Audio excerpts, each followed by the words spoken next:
arkadaşlar bu kez direkt dereden su çekeceğiz. Şöyle hurda bir invertör bulduk. Bu invertörü tamir ettik. Biraz şuralardan kablolar falan çıkarttık. 2 tane akü bağlayacağız. Sonra şu arkadaşlar 5 metre 15 metrede hortumumuz var. 15 metreye çekmeye çalışacağız. Şimdi arkadaşlar burası temiz. Buraya şöyle bir filtre görevi görecek. Şöyle delikli bir aparat aldık. Bunu şimdilik şöyle bantla bağlayacağım. Çünkü biraz aceleye geldi. Yorumlarda da abi çekmeyecek misin demiştiniz. Ben de çekeyim dedim. Bir hevesle geldim buraya ama malzemeleri hep eksik gelmişiz. Burası da bizim yerleşim yerine biraz uzak. Zaten buraya da traktörle geldik. Arabayla gelemiyoruz. Artık böyle idare edeceğiz.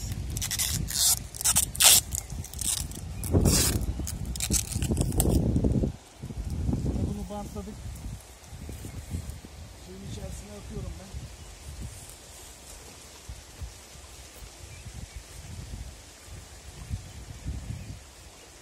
Tamam. Üzerine de bir tahta koyalım. Böyle kalkmasın.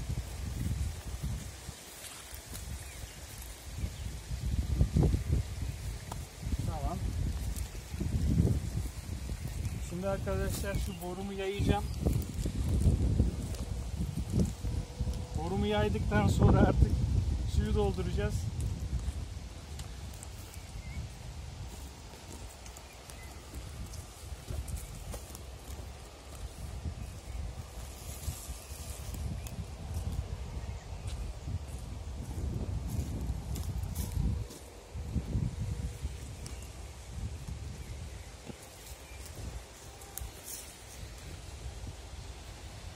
Burayı da bantlayacağım. Normalde benim çıkış hortumumdan bayağı büyük bir hortum.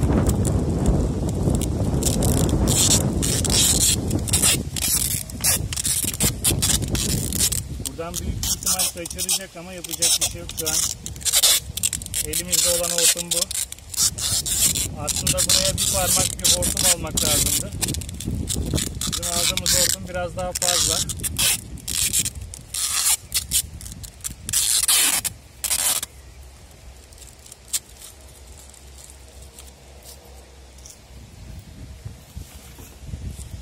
Şimdi suyumuzu dolduracağız.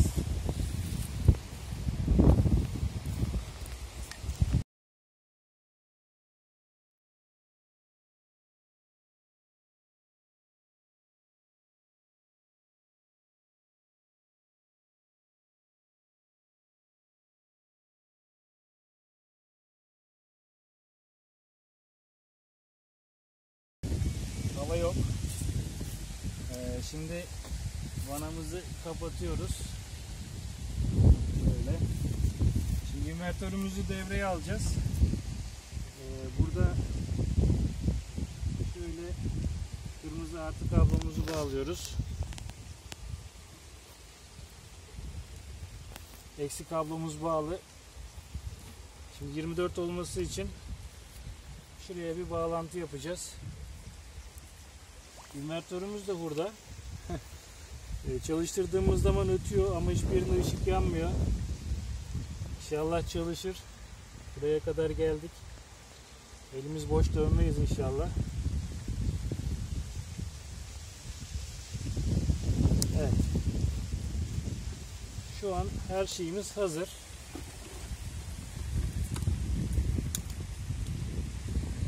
Burada fişimizi takacağız.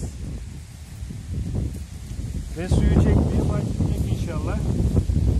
Şimdi ben fişi buraya takıyorum. Buradan da start'a veriyorum arkadaşlar. Elimiz olsa keşke su. Evet, şu an başladı. Şu an su çekiyor arkadaşlar. Suyu gönderiyor, bakın burada. Hatta bayağı da hızlı gidiyor gibi. Bakalım 20 metreye nasıl basacak. Evet arkadaşlar, bakın. Gayet güzel bir şekilde basıyor arkadaşlar. sanki dereden pis su değil de gayet temiz su geliyor gibi. Şu an çok hoşuma gitti arkadaşlar. Bakın şöyle hemen şöyle fidanlarımızı sulayabiliyoruz. Bakın ne kadar kalın akıyor. İnvertörle. Burada hiçbir şekilde bina elektriği yok. Bakın hemen diğer fidanımızı da sulayalım. Evet arkadaşlar, çok güzel. Bizim normalde bağlantılarımızı falan bantla yaptık. Normalde bant değil de akıtıyor biraz. evet, daha güzel kelepçeyle falan sıktırmış olsaydık daha güzel olacaktı ama o kadar çok akıyor ki su. Yani bakın çok hızlı bir şekilde suluyor. Direkt dereden sulayabiliyoruz. Şöyle bakın. Hemen de dolduruyor arkadaşlar. Bakın yani normal musluk suyundan çok fazla. Bir anda dolduruyor. Şöyle kavaklarımızı sulayalım. Üst tarafı da sulayalım.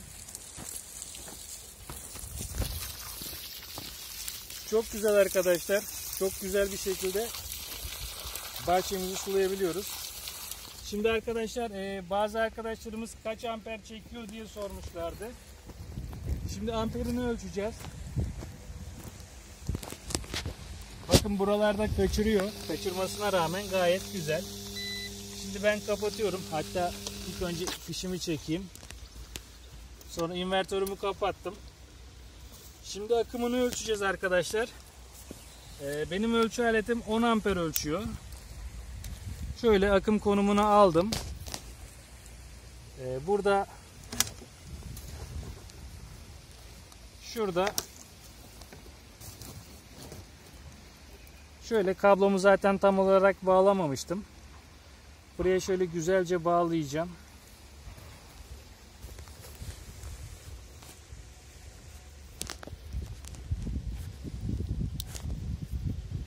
De buraya bağlayayım. Bakalım ölçecek mi? 10 amperden fazla çekiyor mudur onu da bilmiyorum. 10 amperden fazla çekiyorsa ölçü aletimizi yakarız.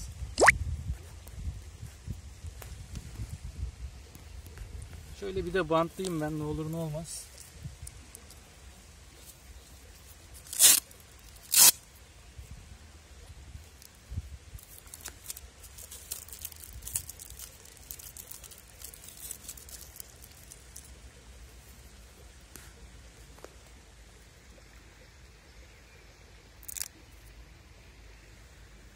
Yani baktığınız zaman bununla bahçe sulanır arkadaşlar. Çünkü gayet güzel bir şekilde su basıyor.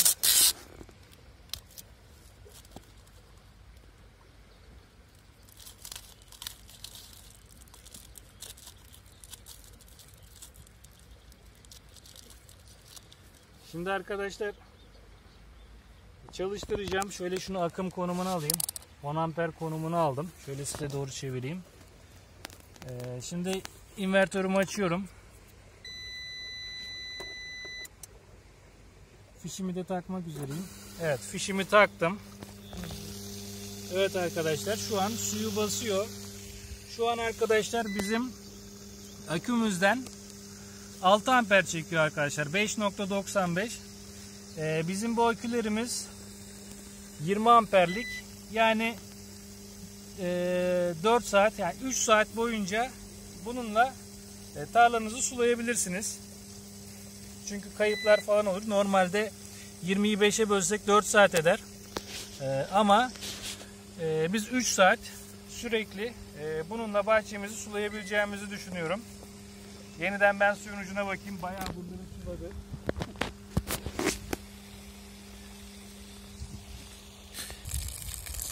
Ve sulaması gayet güzel arkadaşlar. Hani normal gerçek bir su motoru kadar olmasa da bahçe musluğundan daha kuvvetli atıyor arkadaşlar. Bakın hemen yere tuttuğumuz zaman yer kuru olmasına rağmen hemen doldurmaya başlıyor. Hemen doldurmaya başlıyor arkadaşlar. Gayet güzel. Bu videomuz da bu kadardı arkadaşlar. Lütfen kanalımıza abone olup videolarımızı beğenmeyi unutmayınız. İyi seyirler.